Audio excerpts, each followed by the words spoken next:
Depuis des années, une guerre fait rage entre les espèces humanoïdes bénies par le dieu de la lumière et les démons du dieu des ténèbres. Et après une longue et mortelle bataille, un groupe d'héros a enfin atteint le château du seigneur des démons pour mettre fin à tout cela. Cependant, en chemin, il y a eu plusieurs pertes, et juste devant la salle du trône, l'équipe est attaquée par un démon ennemi. Seren dit à Kyle et Urza de continuer sans lui pendant qu'il s'occupe du démon seul. Alors, ils poursuivent leur route, mais tous deux savent qu'il n'en sortira pas vivant. Ils entrent dans la salle du trône, mais soudain, Kyle est attaqué par plusieurs sphères de matière noire venant d'en haut. Il parvient à en bloquer quelques-unes, mais il ne peut pas en gérer autant. Ainsi, la mage, Urza, se jette devant lui pour bloquer l'attaque, mais dans le processus, elle est complètement désintégrée. Après la mort d'Urza, le seigneur des démons se montre enfin, car il est prêt à combattre Kyle jusqu'à la mort. Et le héros, fou de rage, charge tête baissée sans réfléchir. Le seigneur des démons lance d'autres rafales de matière noire sur Kyle, et heureusement, il parvient à se cacher derrière un pilier pour éviter d'être touché.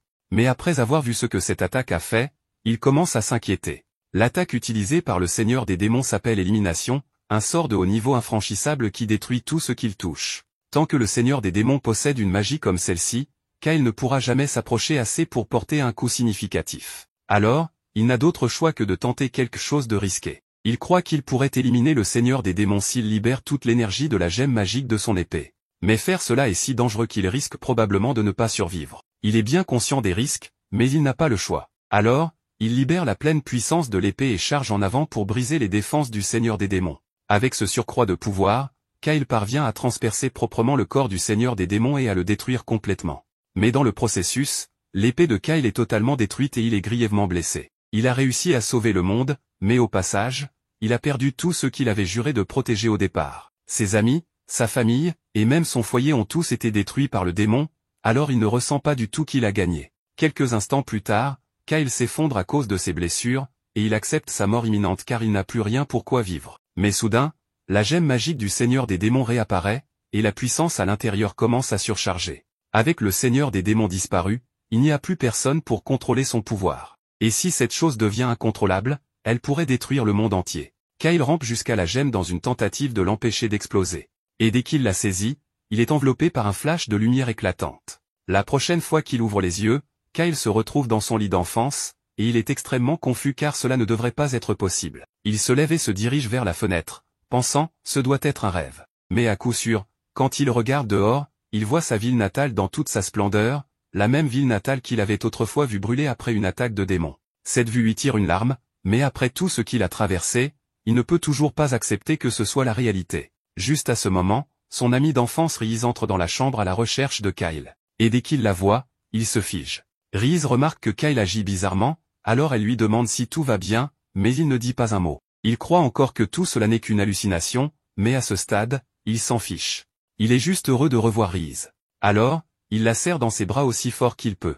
Reese est troublée et demande à Kyle ce qu'il fait, mais Kyle est trop absorbé par le moment pour répondre. Elle essaie de s'écarter de lui, mais Kyle ne la laisse pas partir, et ils perdent tous deux l'équilibre, finissant par tomber sur le lit. Maintenant que Kyle est sur elle, la tension est palpable, et il est prêt à aller jusqu'au bout.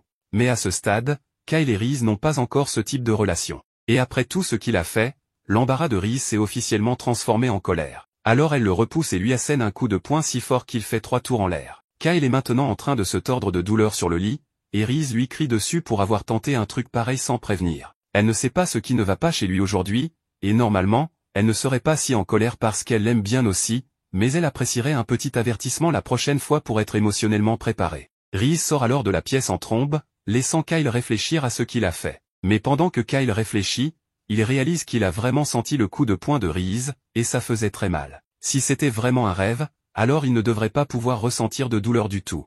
Alors, il y a une possibilité que ce soit le monde réel. Kyle se lève alors pour soulever les draps, et à sa surprise, il voit la gemme magique du seigneur des démons là-dedans. Alors, il sait maintenant avec certitude que c'est le monde réel. Il se dirige vers le miroir pour s'observer correctement, et il réalise qu'il a l'air beaucoup plus jeune qu'avant. De plus, il se souvient clairement d'avoir subi plusieurs blessures mortelles après la bataille contre le seigneur des démons. Pourtant, maintenant, son corps est parfaitement sain. De plus, sa ville natale est revenue à la normale, et Reese est en vie. Alors, il en conclut qu'il doit être revenu dans le passé d'une manière ou d'une autre, et le seul indice qu'il a concernant la cause est cette gemme magique. Il sait que la puissance magique du seigneur des démons était immense, mais même ainsi, un sort qui permet de revenir dans le passé devrait être impossible à créer. Juste à ce moment, l'estomac de Kyle gargouille parce qu'il n'a pas encore mangé. Alors, il descend pour prendre de la nourriture. Quand il entre dans la cuisine, il est surpris de trouver un repas complet préparé pour lui, et il réalise que Reese a dû le faire avant de partir. Il se souvient comment Reese venait souvent cuisiner pour lui puisque lui et sa mère n'avaient jamais le temps, et il est très reconnaissant de son aide. Il s'assoit et sort un bol pour goûter la nourriture, et il l'adore absolument. Cela fait des années qu'il n'a pas pu manger de vraie nourriture, car sur le champ de bataille, il devait survivre avec des rations caloriques au milieu de nulle part. Quelques minutes plus tard, Seren descend aussi parce qu'il a faim. Mais une fois qu'il voit toutes les assiettes vides devant Kyle, il réalise qu'il est arrivé trop tard. Kyle a même fini tout le pot de ragoût. Et pendant que Seren se plaint que toute la nourriture est partie, Kyle pense à quel point tout cela est absurde. Jusqu'à il y a un moment, eux deux combattaient côte à côte contre le Seigneur des démons, mais il s'est sacrifié pour que Kyle puisse accomplir leur mission. Seren remarque que Kyle le fixe, alors il se retourne et lui demande si quelque chose ne va pas. Kyle sort de sa rêverie et dit qu'il va bien, mais il ne sait toujours pas à quel point dans le passé il est, alors il demande à Seren quelle est l'année. Seren est un peu confus, car c'est une question étrange à poser, mais il dit à Kyle que nous sommes le 24 mai de l'année 2823. Kyle n'arrive pas à croire ce qu'il vient d'entendre, alors il demande à Seren s'il est sûr que c'est la date d'aujourd'hui. Et Seren lui dit qu'il est sérieux. Aujourd'hui coïncide avec l'anniversaire de Kyle, alors Seren dit qu'il lui pardonnera d'avoir fini toute la nourriture, mais qu'il a toujours faim, alors il prévoit d'aller chercher quelque chose à manger chez Reese. Bien qu'ils doivent probablement se mettre à genoux et supplier avant qu'elle n'accepte de le nourrir. Quelque chose comme ça est assez normal pour Seren, car il n'a aucun orgueil quand il s'agit de nourriture. Mais pendant qu'il fait ça, Kyle reste dans la cuisine car il doit réfléchir sérieusement à son prochain mouvement. S'il est vraiment revenu dans le passé, alors il va devoir en parler à sa mère. Il se dirige vers la remise et descend dans la bibliothèque pour trouver sa mère. Et quand il la repère enfin, il est heureux de la revoir. Mais il ne peut chasser l'image de sa mort brutale dans le futur de son esprit. Sa mère est surprise de le voir, car Kyle ne descend jamais dans la bibliothèque la nuit, mais il fait remarquer que c'est déjà le matin, alors elle a dû passer toute la nuit à lire sans s'en rendre compte. Elle s'excuse de passer autant de temps ici, mais ce n'est pas pour ça que Kyle est venu. Il lui dit qu'il a en fait une question sur la théorie de la magie, et en tant que l'une des rares archimages du pays, il pensait qu'elle serait la meilleure personne à qui demander. Sa mère dit qu'elle écoutera volontiers sa question, alors Kyle lui demande s'il existe des sorts dans le monde qui peuvent renvoyer une personne dans le temps. La mère de Kyle répond que de tels sorts existent, et il est surpris car il n'a jamais entendu parler d'un sort temporel auparavant. Sa mère continue en expliquant que l'on ne sait pas grand-chose sur la magie temporelle et bien qu'on sache qu'elle existe, personne ne pourrait l'utiliser. La raison pour laquelle le sort ne peut pas être utilisé, c'est qu'il nécessite une quantité inimaginable de puissance magique. Donc, il n'y a pas de mage dans le monde capable de le réaliser. Et même si le plus grand mage de toute l'histoire tentait le sort avec chaque once de magie dans son corps, il aurait à peine la capacité de voyager une seule seconde dans le temps. Kyle demande s'il serait théoriquement possible de voyager des années en arrière dans le temps avec l'aide d'un objet magique. Et maintenant que sa mère y pense, utiliser un objet magique pour stocker du pouvoir rendrait le voyage dans le temps possible. Mais il faudrait plus de 1000 ans pour stocker autant d'énergie, alors elle ne pense pas que ça marcherait. Kyle lui demande s'il serait possible pour quelqu'un d'utiliser le rite interdit, mais sa mère s'inquiète davantage de savoir comment il connaît ce sort en premier lieu. Kyle invente une excuse et dit qu'il l'a juste lu dans un livre et qu'il n'aurait jamais même rêvé de l'essayer. Sa mère est soulagée de l'entendre. Mais la raison pour laquelle elle était si inquiète, c'est que le rite interdit est un sort qui permet de sacrifier sa force vitale en échange de puissance magique. Donc, c'est très dangereux. Mais même si quelqu'un était assez fou pour l'utiliser, elle ne pense toujours pas qu'il serait possible d'utiliser efficacement la magie du voyage dans le temps. Il faudrait sacrifier la vie de la moitié de tous les humanoïdes du continent pour réussir quelque chose comme ça. Et à sa connaissance, il n'y a personne capable d'une telle atrocité. De plus, il n'existe aucun catalyseur capable de stocker autant de puissance magique en premier lieu. Mais si un artefact comme celui-ci existe, alors il serait probablement enregistré dans ce livre. La mère de Kyle feuillette les pages du livre, et une fois qu'elle trouve ce qu'elle cherche, elle le montre à Kyle. C'est une section sur le légendaire cœur du dragon divin. On dit que l'ancien royaume de Zarl a prospéré pendant des milliers d'années grâce à la puissance stockée dans la gemme, mais finalement, la puissance de la gemme s'est épuisée, menant le royaume à sa ruine. La mère de Kyle croit qu'un artefact aussi puissant que le cœur du dragon serait capable de stocker assez de puissance pour rendre le voyage dans le temps possible. Mais il a disparu depuis plus de 1000 ans, donc il est possible qu'il soit tombé entre les mains des démons à présent. Kyle commence à assembler les pièces du puzzle, car il est évident que la gemme qu'il a obtenue du Seigneur des démons devait être le cœur du divin. La mère de Kyle pense qu'il est sympa que les deux passent du temps ensemble à nouveau, car elle s'inquiétait qu'il l'évite. Kyle s'excuse et dit qu'il ne le faisait pas exprès, mais sa mère n'est pas vraiment en colère. Elle est juste heureuse qu'il soit venu la voir aujourd'hui. Et pour une raison quelconque, elle a l'impression que Kyle agit un peu plus mature que d'habitude. Quoi qu'il en soit, Elle se souvient que Rhys avait dit qu'elle passerait cuisiner pour eux aujourd'hui. Alors, elle demande à Kyle s'il veut monter pour manger. Mais avant qu'elle ne parte, Kyle lui dit qu'il a déjà mangé toute la nourriture, et avec cette seule phrase, tout l'amour maternel qu'elle ressentait pour lui disparaît pendant une fraction de seconde. Un moment plus tard, elle reprend ses esprits et lui dit que c'est bon puisque c'est son anniversaire, mais qu'elle ne lui offrira plus de cadeaux. Parler à sa mère a vraiment été utile, car Kyle a obtenu beaucoup d'informations utiles d'elle. Mais le fait que cette chose soit le cœur du dragon divin et que le seigneur des démons l'ait probablement préprogrammé pour l'envoyer dans le temps. Mais Kyle ne comprend toujours pas pourquoi le seigneur des démons voudrait revenir dans le passé. Juste à ce moment, Rhys s'approche de Kyle, et dès qu'il la remarque, il commence à s'excuser pour ce qu'il a fait ce matin.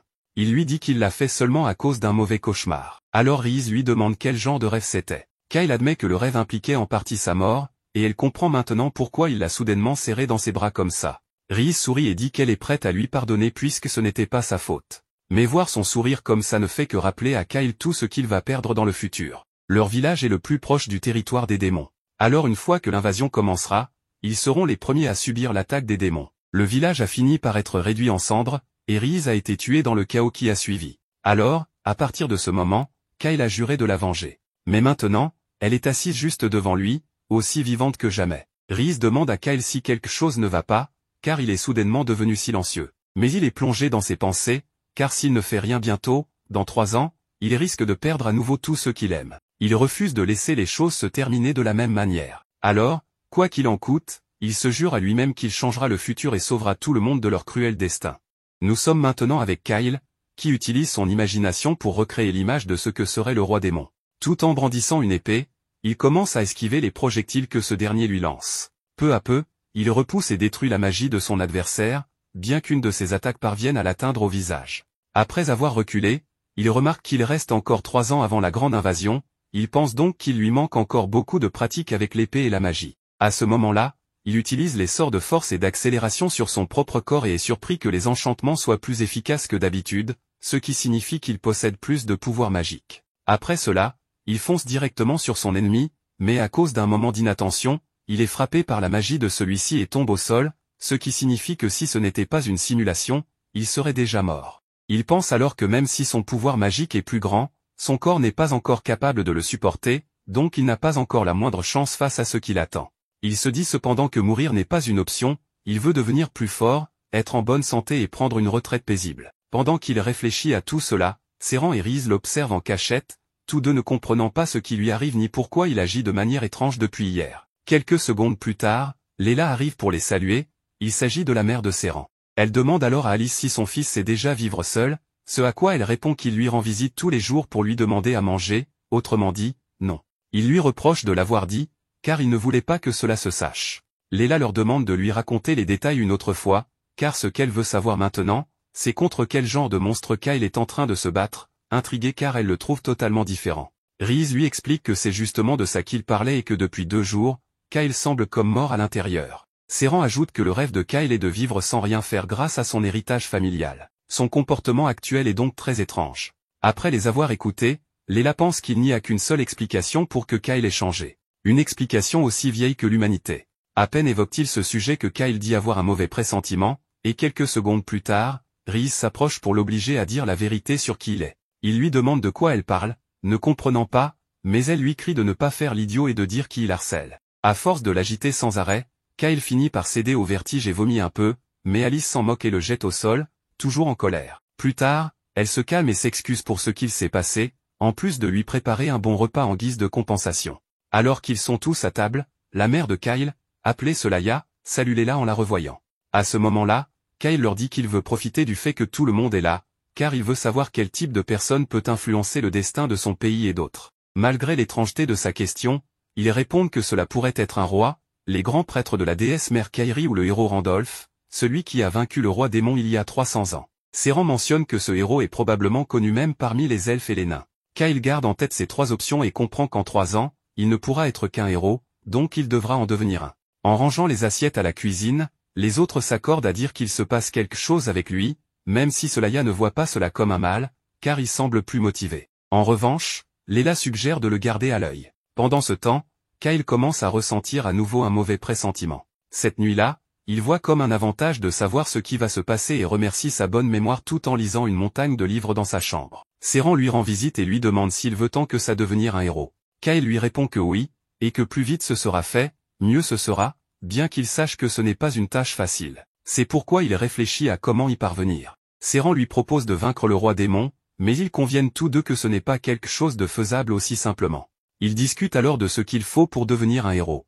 Kyle sait que la force est importante, mais que ce n'est que la base et que seule, elle ne sert à rien. Selon lui, l'argent est vital, car les héros aident les autres de manière altruiste et partir à l'aventure n'est pas gratuit. Un autre élément est le réseau de contacts, si les gens le traitent de façon spéciale, il pourra se faire un nom. En plus de cela, il lui faut de la chance, pas une chance ordinaire, mais la chance de tomber sur la malchance des autres. Sérent s'inquiète en l'entendant dire cela, mais Kyle affirme qu'il ne créera pas de problème pour ensuite les résoudre. En le voyant aussi déterminé, Sérent lui demande pourquoi il veut tant devenir un héros, car il sent que ce n'est pas une simple envie. Kyle admet avoir ses raisons, mais qu'il doit lui faire confiance cette fois. Sérent accepte cette réponse sans poser plus de questions, et lui fait savoir qu'il le soutient, ce que Kyle savait déjà. Le lendemain, il rend visite à Lela pour lui dire qu'il prévoit de partir en voyage. Il en a déjà parlé à Solaya, ce qui l'a fait pleurer. Lela pense qu'elle est trop protectrice, mais met cela de côté pour lui demander ce que lui a dit Roel. Comme Kyle est surpris par la question, elle change de sujet en disant que cela lui fera du bien de voir le monde et qu'il doit emmener Sérent avec lui.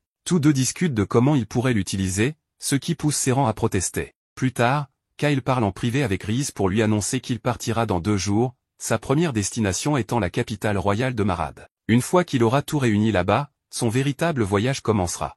Rhys essaie de dire quelque chose, mais Kyle anticipe et lui dit qu'elle ne peut pas l'accompagner. Cela la met en colère, car Sérent va l'accompagner et elle affirme qu'elle ne sera pas un plus grand fardeau que lui. Kyle répond que sa mère ne voudrait sûrement pas qu'elle prenne des risques, mais Rhys promet de s'excuser autant de fois qu'il faudra sur sa tombe. Malgré cela, Kyle lui dit qu'il veut aussi qu'elle reste en sécurité. Et pour mettre fin à ses protestations, il l'embrasse par surprise sur les lèvres. Après de longues secondes, il se recule pour lui dire que lorsqu'il reviendra, elle sera la première à le savoir. Il veut qu'elle attende et qu'elle ait confiance en lui. Rhys lui répond que ce n'est pas juste, car maintenant elle est sans mots. Acceptant sa décision, elle lui demande de revenir sain et sauf. Il accepte sans problème et tous deux se contentent d'un câlin. Ensuite, ils arrivent au village et il s'excuse de l'avoir traîné faire les courses. Rhys ne voit pas cela comme un souci, mais elle est distraite par une elfe devant eux, qu'elle trouve très belle. Kyle reconnaît cette elfe et s'approche d'elle inconsciemment. Une fois face à elle, il se souvient d'une conversation avec elle avant son voyage dans le passé. Elle lui avait dit que lorsqu'il serait seul,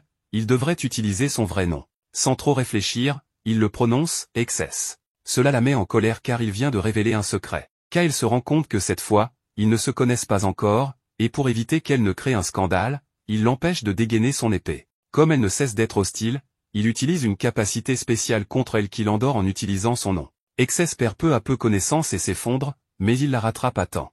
Il se rappelle qu'elle lui avait dit avoir été à Rimars, donc la rencontrer ici est une coïncidence. Il remarque alors l'aura intimidante que Rhys dégage derrière lui. Elle lui dit que peu importe à quel point elle est attirante, cela ne lui donne pas le droit de la toucher. Kyle lui explique qu'il a une bonne raison et qu'il se sentait seul sans elle. Rhys lui demande ce qu'il raconte, car elle est là avec lui et compte bien le suivre. Ensuite, les trois discutent seuls. Excess se réveille comme si rien ne s'était passé. Kyle lui demande si son nom est Urza, mais elle lui dit d'arrêter ses bêtises, car seuls ses parents connaissent ce nom. Elle veut savoir comment il l'a appris. Il s'avère qu'ils sont tombés amoureux dans 4 ans et que c'est alors qu'elle lui avait confié son vrai nom. Mais il ne peut pas révéler cette information. Urza souligne combien un nom véritable est important pour un elfe. Kyle sait cela, mais comme il ne veut pas mourir ici, il propose de sceller un pacte de confiance. Urza est surprise qu'ils connaissent ce genre de pacte. Il explique que ce sont des pactes faits avec les esprits, un invocateur offre son vrai nom à un humain au nom de l'esprit divin, avec les conditions qu'il ne peut ni le révéler ni en abuser. Sinon, il meurt. Urza accepte ces conditions, mais signale qu'il y a un problème, on ne peut pas faire de pacte sans pleine lune. Et comme la prochaine est dans plus de 2 semaines, elle ne veut pas qu'il quitte le village d'ici là. Mais Kyle s'excuse, car il part demain, ce qui la prend de court. Le lendemain, il dit au revoir à sa mère, et aussi à son père, mais il ne trouve pas les mots pour lui parler. Voyant cela, Rhys tente de l'encourager, alors que Kyle réalise à peine qu'il avait un père. Il se contente donc de leur dire au revoir à tous les deux. Ensuite, il part avec Sérent, Urza et Rhys. En chemin, Sérent dit à Urza qu'il n'arrive pas à croire qu'il voyage avec une fille aussi belle, mais elle lui répond qu'elle est là par intérêt, donc il ne faut rien espérer. Puis Rhys demande à Kyle si la capitale royale n'est pas dans l'autre direction, ce à quoi il répond qu'ils pourront y aller plus tard. Et ce grâce à la nouvelle membre du groupe, l'invocatrice Urza. Elle nie être une coéquipière, mais se tait lorsqu'ils l'applaudissent, un peu de mauvaise humeur. Kyle leur dit alors de se diriger vers les montagnes Ingar et leur demande s'ils connaissent la légende. Rhys pense que c'est celle du royaume ancien de Sarl, le grand labyrinthe du roi magique. Kyle confirme que c'est une légende, puis leur montre une carte de ce grand labyrinthe qui indique l'emplacement du trésor. Ils sont déçus, pensant que c'est un faux, mais Kyle insiste sur son authenticité. Même ainsi, ils doutent encore. Urza examine la carte de plus près et remarque qu'elle provient d'un arbre magique vieux de plus de 1000 ans, utilisant une technologie perdue. Elle pense donc qu'elle est authentique. Rhys est surprise, tandis que Seren la croit juste parce qu'elle est belle. Même s'il change d'avis, Rhys note que la carte est énorme et veut savoir combien de temps cela prendra. Kyle leur demande de ne pas s'en faire, car il a un plan, creuser. Plus tard, ils arrivent sur place et commencent à creuser. Kyle leur explique que c'est pour éviter les innombrables pièges et épreuves du labyrinthe. Seren est étonné qu'il en sache autant, mais Kyle évite de s'expliquer. Urza donne des instructions à l'aide d'un esprit, et comme il parle trop, elle finit par les gronder. La nuit tombée, ils installent un campement pour dîner. Tous apprécient le repas de Rhys. Urza remarque la peau d'ours suspendue et demande si elle l'a piégée, mais Rhys répond qu'elle l'a tué à main nue. Urza est impressionné. Ensuite, il profite de bains chauds grâce à une invocation d'Urza. Rhys remarque que la magie est vraiment utile et envie ceux qui peuvent l'utiliser. Mais Urza dit que chasser un ours à main nue est un exploit, et demande si elle est devenue forte pour Kyle. Rhys répond que oui, qu'elle s'est promis de devenir plus forte. Puis elle lui conseille de ne pas trop se tracasser avec son nom vrai. Elle sait que Kyle cache quelque chose, mais elle sait aussi qu'il ne ferait rien qui puisse lui faire du mal. Il faut juste attendre qu'il dise la vérité. Urza accepte et Rhys dit que si Kyle ose lui faire quelque chose, elle s'occupera de lui personnellement. Comme Rhys la traite avec formalité, Urza lui demande de l'appeler par son prénom. Mais lorsqu'elle se retourne pour s'adosser, Rhys remarque le cœur qu'elle a sur les fesses et le dit à voix haute. Urza est embarrassée et lui demande de se taire. De son côté, Kyle fait tout pour empêcher Seren de les espionner, car il estime qu'il n'est pas digne de voir l'une ou l'autre. De retour dans la mine, Kyle remarque qu'ils sont proches du trésor. Urza s'approche alors pour lui demander pourquoi il veut devenir un héros, car contrairement à elle, elle remarque que Rhys et Seren lui font totalement confiance. Elle veut aussi savoir si les anneaux qu'il porte font partie de son entraînement. Kyle n'est pas surpris qu'elle ait remarqué, et lui explique que ces objets magiques augmentent son poids de 20 à 30%, ce qu'il accepte pour renforcer son corps. Aux autres questions d'Urza sur ce qu'il veut faire et son vrai nom, il répond que c'est compliqué. À cet instant, il donne le coup final avec sa pelle, ce qui les amène à l'endroit voulu. Une fois le mur détruit, tous sont stupéfaits en découvrant une montagne d'or et de bijoux. Kyle reste calme et leur dit que c'est ce qu'ils étaient venus chercher, car son objectif nécessite de l'argent, mais il ne veut pas qu'ils soient aveuglés par cette richesse. Pendant que Seren nage dans l'or comme un fou, Kyle le désigne comme l'exemple à ne pas suivre. Alors que les autres sont absorbés par le trésor, Kyle court vers une autre pièce où se trouve une épée spéciale. Lorsqu'il s'en approche, l'épée se transforme soudainement en une jeune fille qui le félicite d'être arrivée jusque-là. Bien que ce maudit lui couvre la bouche pour que les autres ne l'entendent pas, il lui fait savoir qu'il n'a pas besoin de se présenter, car il la connaît très bien. Elle est l'ancien roi du royaume anonyme, Syldonia Zarl, qui, à son apogée, a créé une copie de sa personnalité et de ses connaissances. Il lui dit qu'il a contourné toutes ses pièges et épreuves en creusant jusqu'à cet endroit. Mais maintenant, il est temps de passer à la dernière épreuve et de retirer l'épée. Elle lui demande comment il sait tout cela, mais il répond qu'elle le saura bientôt. En retirant l'épée, Syldonia lit tous ses souvenirs et lui demande si tout ce qu'elle a vu est vrai. Il répond que oui, et qu'en plus, il possède le cœur du dragon divin. Cependant, ils sont interrompus par ses compagnons, ce qui pousse Kyle à demander rapidement à Syldonia de jouer le jeu. Lorsque les autres entrent dans la pièce, il fait l'idiot, disant qu'il s'agit d'une épée intelligente, la légendaire Syldonia Zarl. Un peu plus tard, celle-ci savoure des biscuits, enchantée par leur goût. Après avoir expliqué toute la situation aux autres, elle leur dit que s'ils n'avaient pas été dignes, elle aurait activé le dernier piège pour faire s'effondrer le labyrinthe, mais comme elle le trouve intéressant, elle lui accorde pour le moment sa bénédiction, lui permettant d'utiliser l'épée à volonté. De plus, ils peuvent emporter le sac dimensionnel, qui est connecté à cet espace et dont ils auront besoin pour accéder au trésor. À ce moment, Seren demande pourquoi il ne parle pas plutôt de lui au lieu de Kyle. Mais Syldonia lui conseille de garder son opinion pour lui, ce qui fait gémir le pauvre Seren, car personne ne l'apprécie. Plus tard, les jeunes se retrouvent en ville, où Seren doit veiller à ce que la petite ne parte pas chercher de la nourriture partout. Peu après, ils vont chercher du matériel de qualité, car il est temps de s'équiper pour le combat. Le vendeur demande à Kyle s'il a une recommandation, ce qui lui rappelle que les nouveaux clients doivent payer une caution pour acheter. La taxe s'élève à 10 000 galdos. Kyle donne 5 pièces d'or de Zarl pour eux 4, ce qui devrait suffire. Surpris, le vendeur leur dit qu'il n'y a aucun problème et les invite à examiner les équipements, où ils rencontrent Fesba, le propriétaire de la boutique, qui les accueille. Syldonia remarque une collection d'épées et demande si elles ne sont pas des œuvres de Murani. Fesba lui répond qu'elle a un très bon œil, mais Sidonia commence à raconter que Meranis s'est laissé emporter par sa célébrité et que ce n'était pas si extraordinaire, car chaque fois qu'elle critiquait une de ses œuvres, celle-ci fondait en larmes. Fesba se demande de quoi elle parle, mais conclut qu'elle raconte des bêtises parce qu'elle vit dans son propre monde. Plus tard, alors qu'elle observe une armure fabriquée par Minla, Sidonia se tait enfin tout en mangeant ses biscuits. Kyle décide d'acheter l'armure, car elle offre une résistance physique et magique, ainsi qu'une protection contre le froid et le poison. Il dit aux filles qu'il va enfiler l'armure sur place et qu'elles peuvent aller choisir quelque chose qui leur plaît.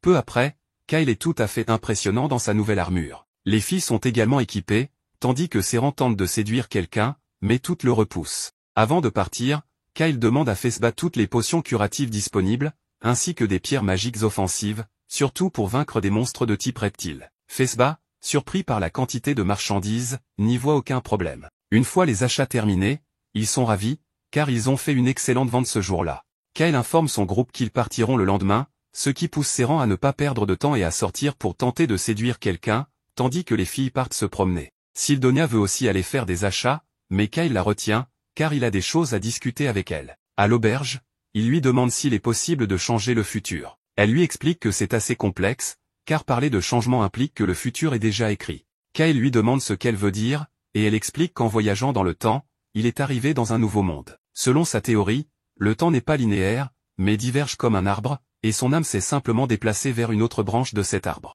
La preuve en est qu'il a utilisé le cœur du dragon divin comme catalyseur, et celui-ci l'a suivi dans ce nouveau monde. S'il s'agit d'un nouveau monde, l'histoire pourrait être différente, et même si elle n'est pas exactement identique, les changements ne devraient pas être significatifs, ce qui signifie que la grande invasion aura inévitablement lieu. Cependant, s'ils restent les bras croisés, rien ne changera, mais s'ils interviennent dans l'histoire, ils pourraient en créer une différente. Kyle trouve sa théorie intéressante, mais souligne qu'il a la pierre du dragon, mais qu'il n'y a pas d'autre Kyle. Sidonia lui dit qu'elle a une autre théorie, dans la magie noire, il existe une magie de fusion, un procédé maléfique pour augmenter le pouvoir magique en fusionnant deux âmes. La nature de l'âme détermine le pouvoir magique à la naissance. L'ancien royaume de Zarl a étudié comment renforcer l'âme, concluant qu'il fallait fusionner des âmes. Cependant, cela a causé de nombreux problèmes et s'est soldé par un échec. Mais en voyant la situation actuelle, s'il y a deux pierres du dragon, cela signifie que son âme de l'autre monde a fusionné avec le Kyle de ce monde, ce qui expliquerait pourquoi sa force magique est bien plus puissante qu'avant. Grâce à cela, il pourrait être capable d'utiliser une magie de plus haut rang à l'avenir, bien que cela dépende de ses capacités. Kyle lui demande s'il y aura des effets secondaires, mais Sidonia l'ignore, car il est un cas unique. Elle lui assure qu'en cas de problème, il pourra lui demander de l'aide, et elle fera de son mieux pour l'assister. La nuit venue, dans la chambre des filles, Rhys demande à Urza si elle n'a pas sommeil. Urza répond que non, car elle aime profiter des nuits de pleine lune. Dans ce cas, Rhys décide de se coucher, tandis qu'Urza pense qu'au début, elle doutait de ce voyage, mais qu'elle l'apprécie beaucoup.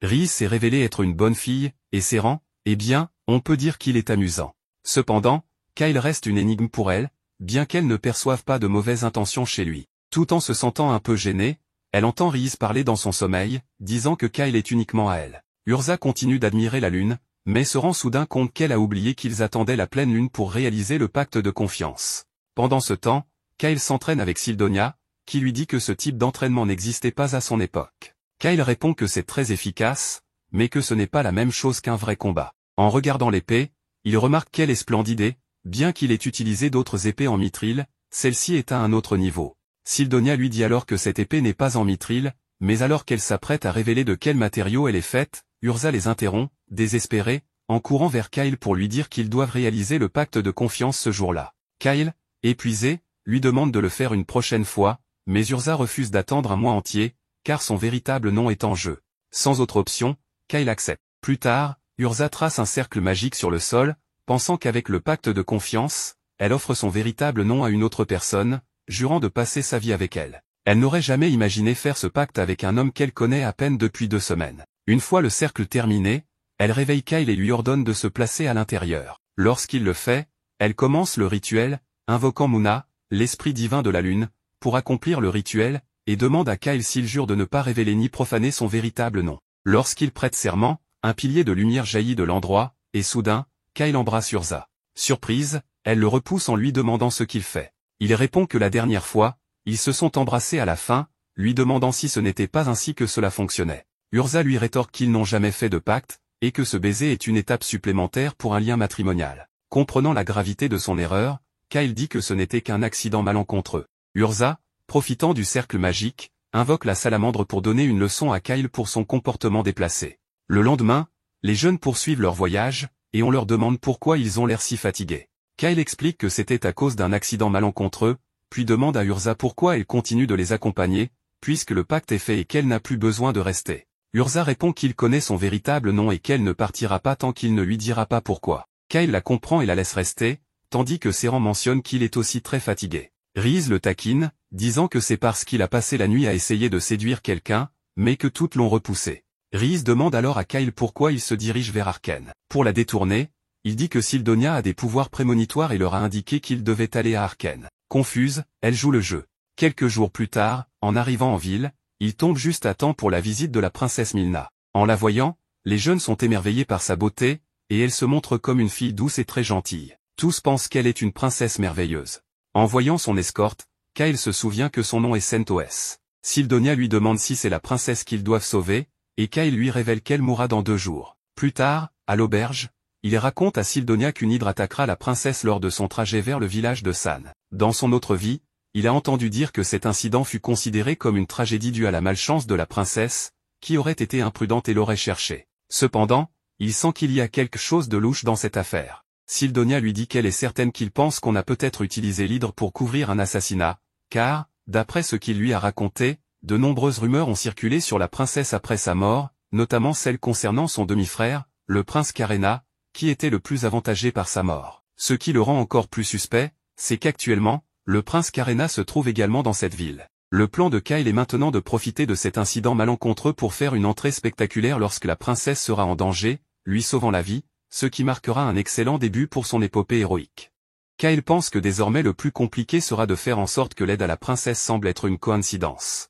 De plus, ils ne savent même pas où se trouve exactement l'hydre. Le plus sûr, c'est donc de surveiller la princesse. Soudain, Seran arrive en disant qu'il est déçu de ne pas avoir trouvé la princesse. Kyle lui demande pourquoi il la cherche, et le type répond qu'il veut trouver son âme sœur. C'est bien son style. Kyle est un peu perturbé par ça, mais Seran explique qu'il a une mission, il veut apparaître comme un chevalier en armure blanche lorsqu'elle sera en danger. Kyle se sent déprimé en entendant ça, car il se rend compte qu'il a exactement eu la même idée. Seran se sent offensé et exige du respect, mais Kyle explique que la princesse est réellement en danger. Oui, un vrai danger. Et tout ça, Syldonia l'a perçu grâce à son pouvoir de prémonition.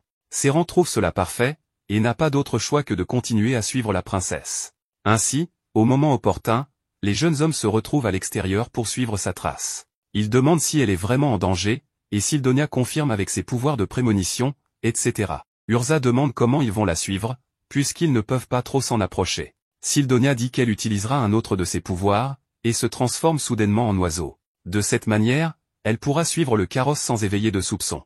Elle explique que son vrai corps est en fait le joyau de l'épée, et que ce n'est qu'un clone créé par magie. Une fois en vol, elle repère le carrosse et les garçons peuvent voir ce qu'elle voit grâce à la gemme de l'épée. Ursa est impressionnée, car selon elle, utilisée différemment, cela pourrait être une arme très dangereuse. Le plus frustré est Seran, car avec cela, il pourrait espionner plus souvent. Les filles lui demandent à quoi il fait allusion, s'il a déjà essayé quelque chose, mais il répond que non, que Kyle est un rabat-joie. Rhys remercie Kyle, car grâce à lui, le secret d'Ursa est toujours sauf. Kyle demande si elle parle de la marque en forme de cœur, et Ursa lui demande ce qu'il a et pourquoi il sait ça. Kyle dit qu'il peut l'expliquer, mais ce sera pour plus tard, car Syldonia signale que quelque chose d'étrange se passe. Kyle pense qu'il s'agit de l'hydre, mais non. En réalité, les conducteurs ou cavaliers sont descendus et ont attaqué les gardes, ce qui est très étrange. Kyle comprend qu'ils doivent se dépêcher. On dirait que ces types veulent détruire le carrosse, car ils y versent quelque chose de très dangereux.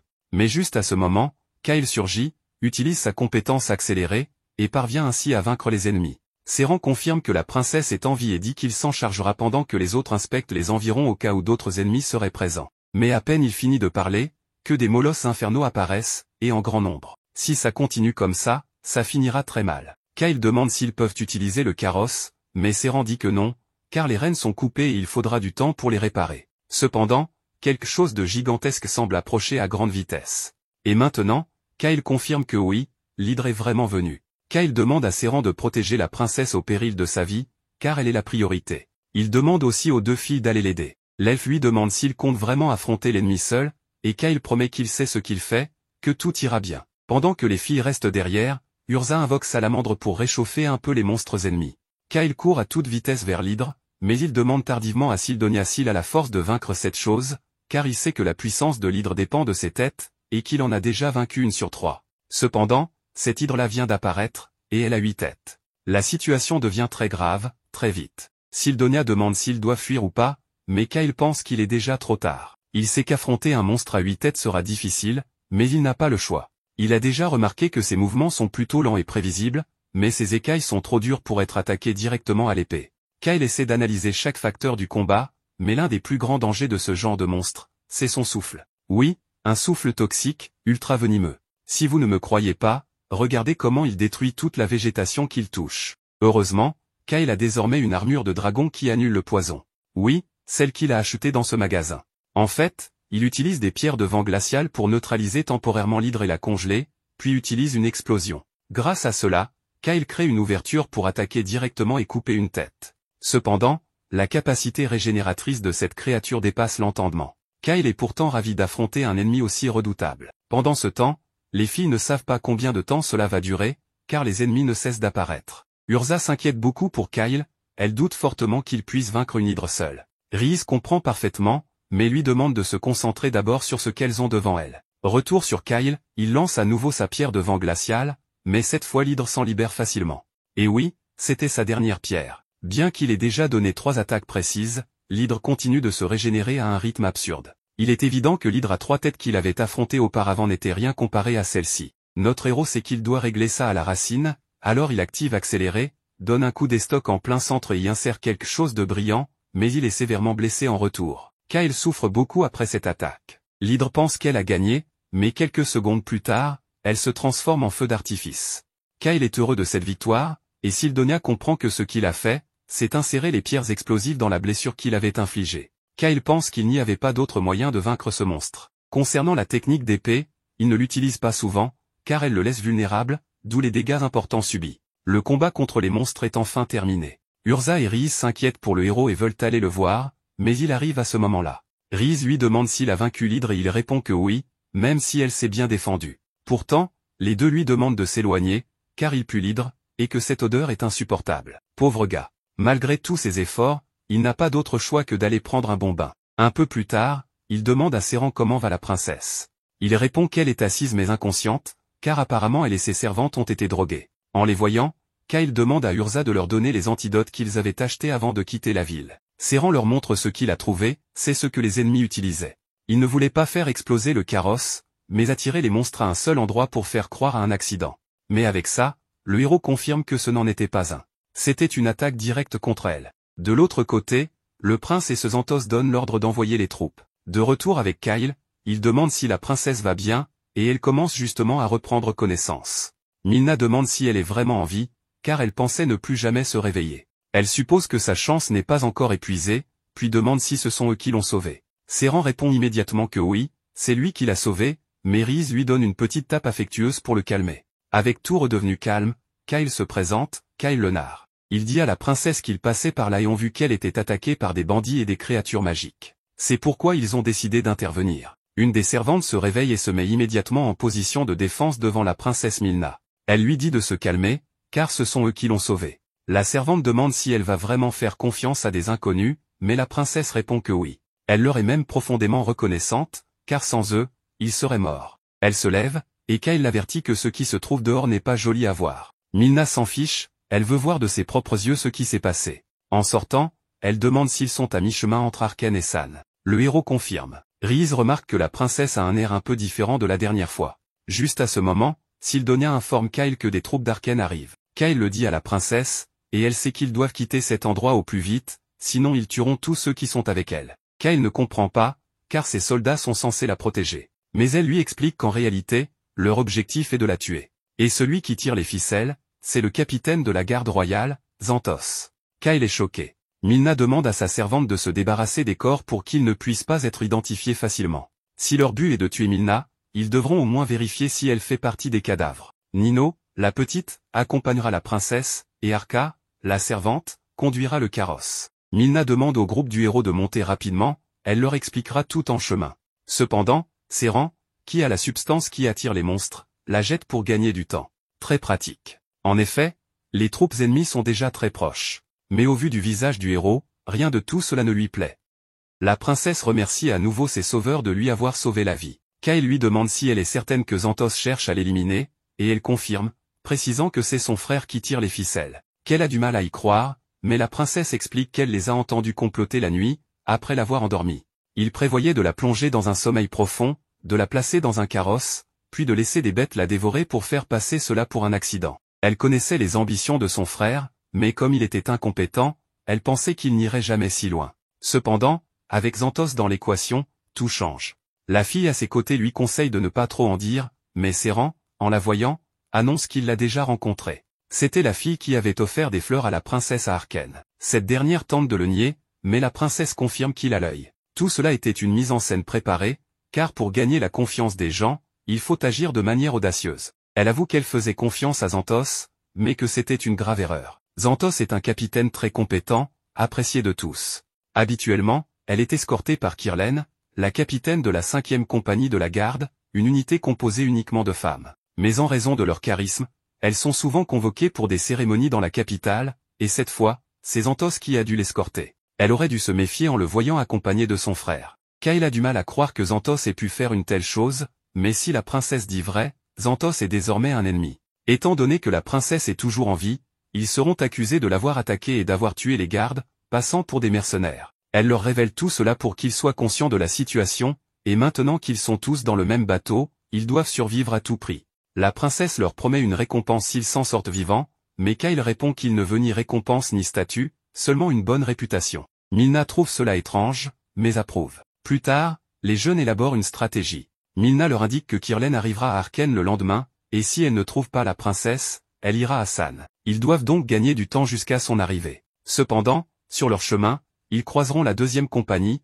ce qui équilibrera les forces. Sérent propose de se retrancher à San, mais Kyle rétorque que c'est irréalisable, car Xanthos et ses hommes réduiraient tout le village au silence. Bien que risqué, leur meilleure option est de retourner à Arken, où vivent des milliers de personnes qu'ils ne pourront pas toutes faire taire. Cela leur permettra aussi de rejoindre la 5e compagnie. Milna demande ce qu'ils feront s'ils tombent sur des gardes, et Kyle, très calme, répond qu'ils devront les affronter directement, ce qui la laisse perplexe. Plus tard, Sildonia, depuis les cieux, informe les jeunes qu'il n'y a pas de Xanthos parmi les soldats, ce qui leur donne l'occasion d'attaquer directement la 2e compagnie. Les jeunes sortent une impressionnante quantité de pierres magiques, stupéfiant la princesse. Rhys remet des potions curatives à la princesse, lui conseillant de les utiliser en cas d'urgence, ce qui pousse la princesse à leur demander qui ils sont vraiment, vu leur équipement de qualité.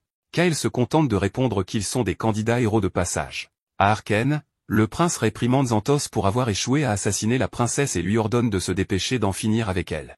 Xanthos rétorque que son lieutenant est déjà à sa poursuite et qu'il doit rester pour protéger le prince, car si Kirlen arrive à Arken sans trouver la princesse, elle alertera le roi, et il devra tout assumer. Furieux, le prince lui ordonne de tuer sa sœur au plus vite, et Xanthos promet de ne pas le décevoir. Les jeunes lancent leur plan. Les soldats, en les apercevant, se préparent à attaquer le carrosse, mais Sildonia, depuis les airs, les bombarde de pierres explosives, ouvrant un passage.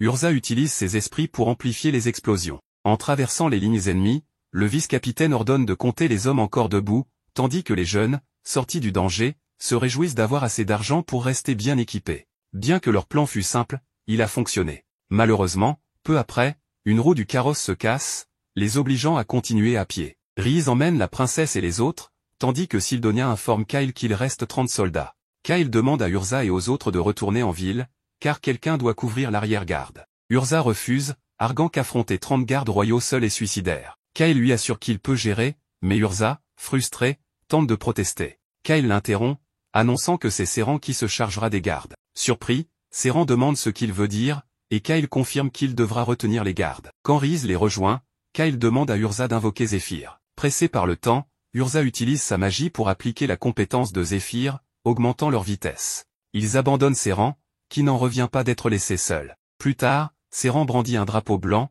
implorant pour sa vie. En s'approchant, il accuse Kyle de l'avoir abandonné et propose de donner une bourse d'argent, révélant qu'il connaît l'entrée du donjon de Sangur. Les gardes le regardent avec mépris, et l'un d'eux informe le vice-capitaine que la princesse s'est échappée. Ce dernier ordonne de tuer Sérent, qui continue de supplier. Mais le vice-capitaine décide de l'achever. Urza demande à Kyle s'il est sûr de son choix, car Sérent risque d'être massacré. Rhys explique que, comparé à elle ou même à Kyle, Seran est bien plus fort. On voit alors Seran décapiter le vice-capitaine, commentant qu'il est logique d'éliminer le plus fort en premier. Les soldats, choqués par cette exécution, regardent Seran retirer ses bracelets d'entraînement. Plus léger, il commence un carnage, décapitant et tranchant en deux tous ceux sur son passage. Kyle explique à Urza que Seran s'entraîne constamment avec son épée lorsqu'il disparaît. Bien qu'il manque d'énergie magique et que sa personnalité soit répugnante, il est un prodige à l'épée, surpassant largement Kyle. Il porte toujours des bracelets de gravité et n'a aucune pitié en combat, ce qui le rend redoutable. Sa personnalité désarmante pousse ses ennemis à baisser leur garde. Urza demande si son comportement n'est qu'une ruse,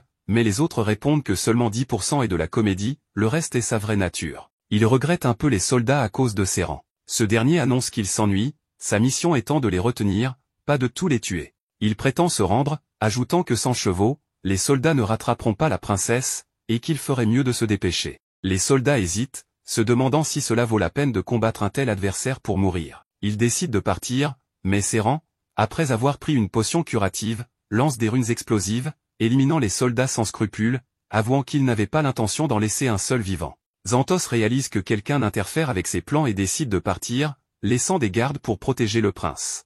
Syldonia l'observe et avertit Kyle que Xanthos se déplace. Soudain, Xanthos attaque Syldonia. Kyle, impressionné par la puissance et la précision de l'attaque à cette distance, ordonne à la princesse et ses alliés de se cacher et de rejoindre Seran. La princesse demande à Kyle s'il est sûr de pouvoir affronter Xanthos, le chevalier le plus puissant de Syrgus.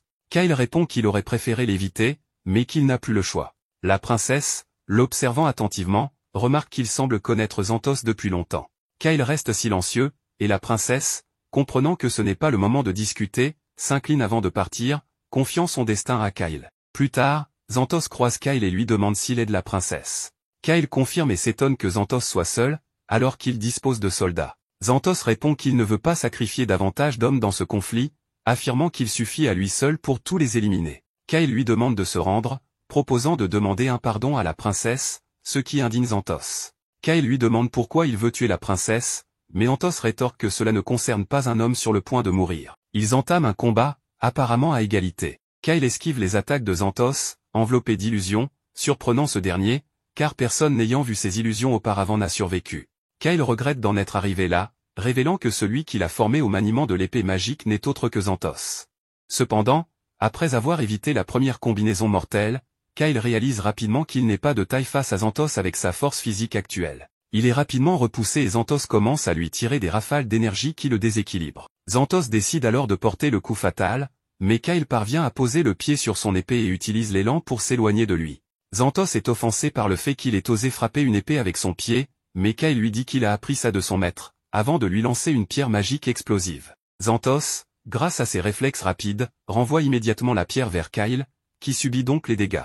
Il enchaîne ensuite avec une attaque rapide avant que Kyle ne puisse retrouver pleinement son équilibre. Mais pendant leur affrontement, son épée commence à se fissurer. Xanthos recule en réalisant que Kyle possède une arme supérieure à la sienne. En réponse, Kyle lui demande une fois de plus de se rendre, car il ne veut pas qu'il meure. Xanthos réplique que la meilleure façon de se rendre serait de mourir. Il sait qu'il ne peut plus perdre de temps et décide donc de donner tout ce qu'il a pour sa prochaine attaque. Il prend sa posture et libère une aura terrifiante. Kyle se prépare aussi à l'affronter. Xanthos lui demande son nom avant de croiser le fer avec lui. Kyle se présente et lui demande de se souvenir de ce nom. Ils chargent l'un vers l'autre, et Xanthos parvient à parer le coup de Kyle, le laissant sans défense. Il l'attaque alors de toutes ses forces, mais son épée se brise car elle frappe la gemme magique. Xanthos comprend alors qu'il est désormais en désavantage. Kyle renforce son cœur et porte le coup fatal à son ami. Il le tranche en travers de la poitrine, et Xanthos tombe à genoux, saignant abondamment. Il demande à Kyle s'il lui a volontairement permis de dévier son épée pour le piéger ainsi, et Kyle répond que non.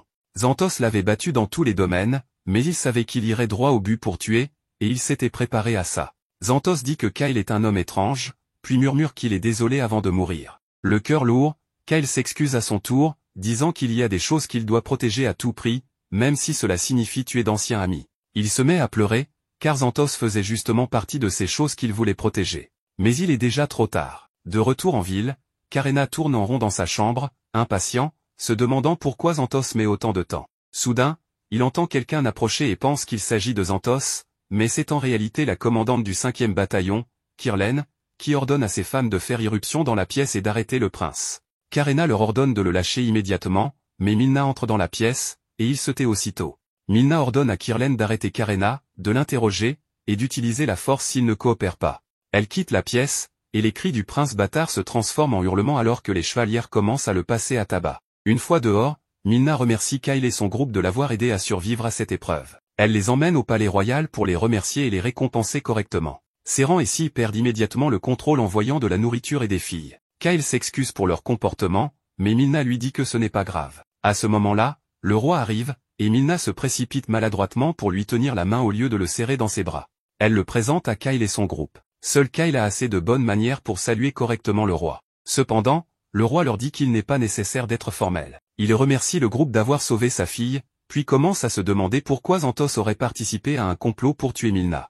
Il demande à Kyle et à ses amis de ne révéler cela à personne. Kyle promet qu'ils ne feront rien qui pourrait nuire au royaume. Peu après, une fausse version officielle est diffusée dans tout le royaume. Elle prétend que Milna et Karena voyageaient dans une région frappée par une tragédie lorsqu'ils ont été attaqués par des monstres. Les chevaliers dirigés par Xanthos ont tout fait pour les protéger, mais ont perdu la vie. Karena aurait été grièvement blessée et se trouverait en convalescence dans un lieu secret. La seule information vraie est que Kyle a sauvé Milna. Et bientôt vient le jour où il reçoit sa récompense, avec son groupe. Kyle reçoit une médaille d'honneur pour avoir sauvé la princesse, et la foule l'acclame comme un nouveau héros. Cependant, le danger pour la vie de Milna persiste, car le véritable instigateur de l'attaque n'était ni Karena, ni Xanthos, mais le roi lui-même. Ce dernier est jaloux de sa fille car elle est plus talentueuse que lui dans tous les domaines. Lorsqu'elle deviendra reine, elle rendra le royaume grand à nouveau, chose qu'il n'a jamais su faire. Il craint qu'on ne se souvienne pas de lui dans l'histoire, et ne veut pas que cela arrive. Alors qu'il se demande comment tuer Milna, Kyle entre dans sa chambre déguisé en assassin. Le roi panique en le voyant, mais Kyle se glisse derrière lui et lui bouche la bouche avant qu'il ne puisse crier. Il commence à parler de la façon dont le roi a refusé son conseil d'aider les nains dès le début de la grande invasion, juste pour conserver une supériorité diplomatique. Cette décision stupide a conduit à la défaite des nains, permettant à l'armée démoniaque d'entrer facilement au cœur du continent et de conquérir d'autres nations. Kyle dit qu'il aurait pu lui pardonner cette stupidité, mais quand Xanthos s'est excusé devant lui avant de mourir, il a tout compris. Kyle pousse alors le roi sur le balcon, disant qu'il aurait dû être évident depuis le début que quelqu'un d'aussi loyal que Xanthos n'aurait attaqué Milna que sur un ordre direct du roi. Le roi sue à grosses gouttes, mais crie tout de même à Kyle que cela ne change rien pour lui. Kyle le pousse vers le bord, disant que Milna est peut-être une manipulatrice elle aussi, mais qu'au moins elle est plus intelligente que toute la famille royale réunie. Le roi se débat et parvient à arracher le déguisement de Kyle. Mais c'est trop tard, Kyle le pousse dans le vide. Les gardes paniquent en découvrant son corps, pensant qu'il est tombé du balcon car il était trop ivre. Officiellement, on annonce qu'il est mort d'une crise cardiaque. La nouvelle atteint vite le groupe de Kyle, et Seren est secrètement content que le roi ait survécu juste assez longtemps pour les récompenser, sinon, ils auraient dû attendre longtemps pour leur médaille. Il est aussi content que Milna prenne bientôt le trône. Mais le groupe s'inquiète car Milna a convoqué Kyle pour une réunion privée avant son couronnement. Lors de cette rencontre, Milna annonce à Kyle qu'elle est fiancée au prince Mézard de l'Empire Gargan. Il est choqué. Milna explique que leur empire avait jadis conclu un accord avec celui de Gargan, en échange du territoire de Kalan, elle devait être promise au prince. Mais aujourd'hui, elle compte annuler officiellement les fiançailles, car les hommes qui ont décidé cela étaient des idiots et n'avaient même pas signé de contrat.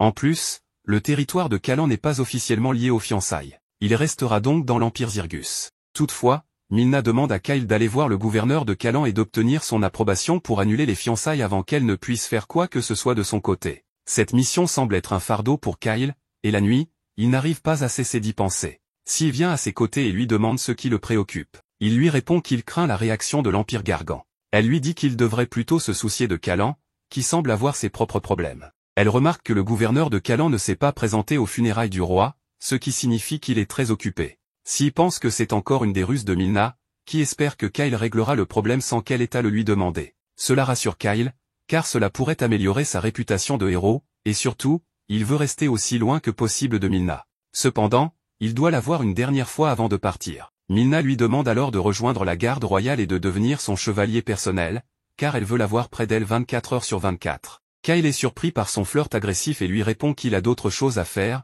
mais que s'il lui faut de l'aide, il viendra. Milna lui dit alors qu'elle plaisantait et lui souhaite bonne chance pour sa mission. De retour avec ses amis, Kyle pique une crise, car il espérait secrètement que la princesse s'intéresse à lui. Quoi qu'il en soit, il emmène son équipe dans la boutique d'armes d'élite du vieux Fesba, qui est heureux de faire affaire avec lui à nouveau.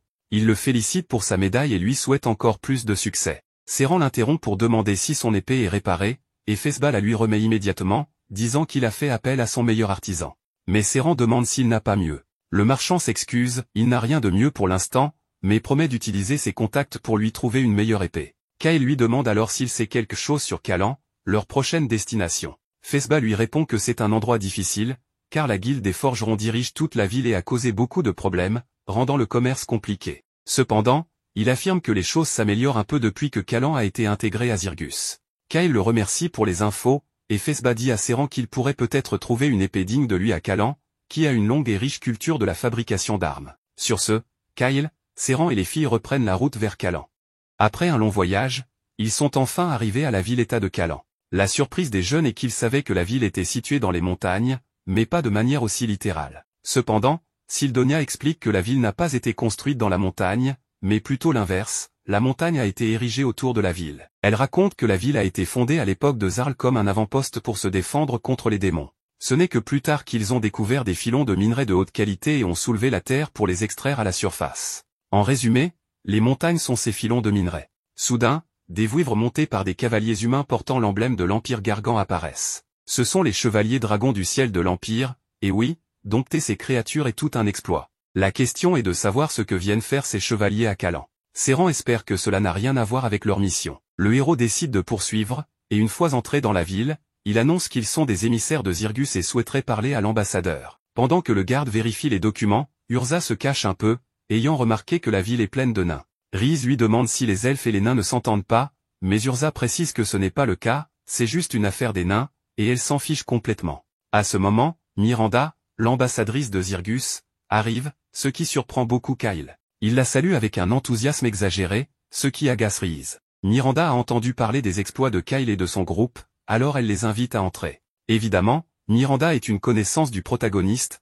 mais il vient juste d'apprendre qu'à cette période, elle était ambassadrice à Kalan. Miranda lit la lettre de la princesse Milena et commente qu'il est inhabituel de recevoir des émissaires aussi peu conventionnels. Kyle lui demande si elle est proche de la princesse, et Miranda répond qu'elle était l'une de ses tutrices il y a environ 3 ans. Elle les remercie d'ailleurs d'avoir sauvé la vie de Milena. Mais pour changer de sujet, la personne qu'ils sont venus voir, le maire de la ville, est malade et il est très difficile de le rencontrer actuellement. Kyle s'enquiert de la gravité de son état, et Miranda explique qu'elle a demandé à le voir à plusieurs reprises, mais on lui a refusé l'accès en raison de la maladie. Cependant, comme Kyle et les autres sont venus au nom de Milena, ils ne peuvent pas leur dire non. En chemin, Seran pense que si le protagoniste va négocier, ils n'ont probablement pas besoin de lui, alors ils décident d'aller se promener. Miranda les avertit que l'ambassade de l'Empire Gargan est à proximité et que, s'il se passe quelque chose là-bas, ils ne pourront pas les aider. Un vieil homme, qui n'est autre que l'ambassadeur de l'Empire, arrive alors. Il est évident qu'il ne s'entend pas du tout avec Miranda. Un autre personnage, Alzarvin, le deuxième meilleur sorcier de la cour de l'Empire Gargan, se présente poliment et dit être ravi de les rencontrer. Il mentionne qu'il allait justement voir le maire de Kalan, mais Miranda lui rappelle que Kalan est un territoire de Zirgus, ce qui lui donne la priorité. Alzar rétorque que Kalan est en réalité indépendant et n'a pas besoin de l'autorisation de Zirgus, ce qui crée une tension palpable. Miranda, ne voulant pas perdre de temps, propose qu'ils aillent tous les deux en même temps. Alzar accepte avec plaisir, mais demande qui sont ses accompagnateurs. Le protagoniste se présente comme l'émissaire de la princesse Milena. Le sorcier reconnaît en lui le héros de Zirgus et remarque qu'il ressemble à Soraya, sa mère, qu'il a connue comme camarade d'études il y a de nombreuses années. Il avoue être agréablement surpris de rencontrer le fils d'une ancienne collègue et lui serre la main en signe de paix, bien que son expression ne semble pas totalement digne de confiance. Peu après, le vieil ambassadeur leur annonce qu'ils ne peuvent pas entrer car le maire n'est toujours pas rétabli. Miranda n'en revient pas qu'on lui serve la même excuse depuis plus de 2 mois. Elle menace d'envoyer un message à Zirgus dans 2 jours si le maire ne se rétablit pas, pour qu'un nouveau maire soit nommé. Alzar trouve cela dommage, car il espérait établir de bonnes relations avec Kalan, mais cela semble compromis. Alors qu'il se retire, Miranda conseille à Kyle de se méfier, car le sorcier doit probablement être au courant de l'annulation du mariage. Elle pense qu'il pourrait tenter quelque chose et que nommer un nouveau maire est la meilleure solution. Le principal candidat est Gazu, le meilleur forgeron de Kalan et membre de la guilde des forgerons. Pendant ce temps, Seran explore la ville, mais n'a pas trouvé l'arme qu'il espérait, ni même une fille à son goût. Du moins, jusqu'à ce qu'il entende une jeune femme être importunée par des hommes. Il intervient, met un des agresseurs hors d'état de nuire et demande à la victime si elle va bien. À sa grande surprise, elle lui répond qu'elle est en fait un garçon, ce qui choque Seran. Les autres lui crient de ne pas se mêler des affaires des autres, et Seran sait qu'ils ont raison, alors il s'éloigne. Cependant, il s'arrête au dernier moment pour demander si ce garçon, qu'il appelle un petit piège, a une sœur qui lui ressemble. C'est un peu étrange, mais le garçon répond qu'il a effectivement une sœur, de 5 ans de plus qu'elle. Seren, sans hésiter, décide de protéger ce potentiel beau-frère. Le garçon, nommé Go, est un artificier. Seren lui demande qui sont ces voyous, et Go explique qu'ils sont des créanciers venus récupérer une dette. Leur chef avait investi beaucoup d'argent dans une arme magique, mais il s'est fâché quand Go lui a dit que son développement prendrait des années. Seren comprend que Go a peut-être essayé de les duper, ce qui justifierait qu'il soit puni, mais tout ce qui l'intéresse, c'est de rencontrer sa sœur. Go lui révèle alors que sa sœur est déjà mariée, ce qui vaut à Seren de lui donner un coup pour ne pas l'avoir dit plus tôt. De son côté, Gazu refuse catégoriquement de devenir mère, se considérant comme un simple forgeron. Malgré les arguments de Miranda, il reste inflexible. Urza pense qu'un nain comme mère est une mauvaise idée, car ils sont extrêmement têtus. Et devinez qui arrive. Go, qui se trouve être le fils de Gazu. Kyle explique la situation à son ami et mentionne que Gazu est un forgeron très talentueux qui pourrait fabriquer une épée de haute qualité pour Seren. Plus tard, alors qu'ils discutent plus calmement, le protagoniste remarque que Go ne semble pas être un nain. Go explique qu'il est humain, tout comme sa sœur, car ils sont issus d'un mariage précédent. Pendant qu'il prépare des boissons, Kyle lit quelque chose qui le choque profondément. Go explique qu'il s'agit des plans d'une arme magique ancestrale qu'il tente de restaurer. Kyle, assailli par des souvenirs, demande si Go est le créateur du golem. Go ne sait pas de quoi il parle. Il s'avère que le golem est une arme magique autonome, dont la technologie a presque entièrement disparu après la chute de Zarl. À la fin de la Grande Invasion, l'Empire avait développé un prototype de golem pour combattre les démons, permettant des exploits inaccessibles aux humains. Syldonia examine les plans et note qu'ils sont basés sur Titan. Go dit avoir effectué des ajustements à partir de textes anciens. Syldonia ne voit aucun problème dans le mécanisme qui convertit la magie en énergie, ce qui semble très prometteur. Kyle s'enthousiasme, car une production de masse de ces golems donnerait un avantage considérable. Il demande à Go de terminer le projet au plus vite, mais Go estime qu'il lui faudra au moins 10 ans. Kyle insiste pour qu'il le fasse en 1 an, même si cela augmente les coûts. Il montre l'or dont il dispose, et Go est ravi de faire affaire avec lui. Kyle lui demande de garder tout cela secret, mais Go mentionne qu'il a d'autres investisseurs. Kyle lui ordonne de rompre avec eux, promettant de rembourser leurs fonds si nécessaire. Miranda, de son côté, n'a pas réussi à convaincre Gazu d'accepter le poste de maire. Une fois qu'elle est partie, Kyle fait une demande à Gazu, mais ce dernier refuse de fabriquer une épée pour quelqu'un qui n'est pas un client régulier. Go insiste pour qu'il leur donne une chance. Gazu observe le groupe et, remarquant l'expression d'Urza, précise qu'il n'a rien contre les elfes. Urza le félicite pour cela. Seren explique qu'il a besoin d'une épée à sa mesure, car la sienne ne suffit pas. Gazu trouve cela difficile à croire, mais Go assure que Seren est très fort. Seren demande une épée comme celle de Kyle, et en la voyant, Gazu est impressionné, car il ne s'attendait pas à revoir une arme similaire. Il avoue qu'il lui serait impossible de fabriquer une telle épée et leur demande de partir pour aujourd'hui. Plus tard, le groupe trouve curieux que Gazu semble avoir vu une épée identique à celle de Syldonia, mais elle pense que c'est impossible. Il décide de revenir le lendemain. Durant la nuit, Kyle trouve dommage l'échec pour l'épée, mais considère que la découverte du golem est une opportunité majeure. Il pense que dans sa vie passée, Go a probablement échoué dans son projet par manque de financement, ce qui l'a peut-être forcé à vendre les plans. Syldonia pense que l'Empire a pu les récupérer et créer un prototype à la fin de la Grande Invasion. Kyle envisage une coopération avec l'Empire, vu leurs ressources technologiques, mais cela renforcerait trop leur puissance militaire. De plus, l'annulation du mariage de Milena pourrait créer des tensions majeures, et une erreur pourrait déclencher une guerre avant la Grande Invasion. Le lendemain matin, Kyle rencontre Alzar, qui les invite, lui, Miranda et les autres, à déjeuner et à survoler le ciel sur des vouivres, un secret d'État qu'il est prêt à partager avec Kyle, car c'est la mère du protagoniste, Soraya, qui a eu l'idée de monter des vouivres. Kyle ignorait cela, et Alzar lui dit que Soraya est une personne incroyable avec de vastes connaissances. Il ajoute que cela ne le surprend pas qu'elle soit maintenant une simple femme au foyer. Quoi qu'il en soit, il les attend pour le déjeuner. Syldonia perçoit une immense puissance magique chez Alzar, capable de lancer des sorts avancés simultanément, voire des sorts de rang spécial. Kyle est impressionné, réalisant que les sorciers de l'Empire sont à prendre au sérieux. Plus tard, Kyle décide d'aller au déjeuner seul avec Miranda, les autres n'étant pas à l'aise avec les formalités. En chemin, il ressent un frisson familier mêlé de terreur. En ouvrant la porte, il découvre Alzar, sans vie, et la responsable semble être une démone.